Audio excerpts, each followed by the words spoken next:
नमस्कार शेतकरी मित्रांनो, पुन्हा अवकाळी पावसाची शक्यता. राज्यासह देशातील परिस्थिती काय? तर राज्याच्या अनेक भागांमध्ये थंडीचा कडाका हा वाढलेला आहे, तर काही भागात ढगाळ वातावरण निर्माण झालेले आहे. राज्याच्या काही भागात या आठवड्याच्या सुरुवातीला पावसाने हजेरी लावलेली आहे.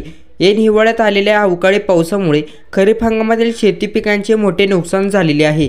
दरम्यान देशासह राज्यातील काही भागांमध्ये वादळी वाऱ्यासह मुसळधार पावसाचा अंदाज हवामान विभागाने वर्तवण्यात आलेला आहे. स्कायमेटने दिलेल्या अंदाजानुसार महाराष्ट्रातील काही भागात आज शुक्रवार आणि शनिवार पावसाच्या हलक्या ते मध्यम स्वरूपाच्या सरी कोसळतील.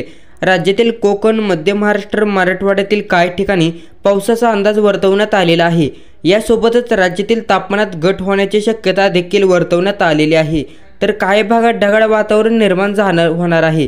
उत्तर प्रदेश, मध्य प्रदेश, राजस्थान आणि अरुणाचल प्रदेशातील या राज्यांमध्ये पावसाचा इशारा देण्यात आलेला आहे.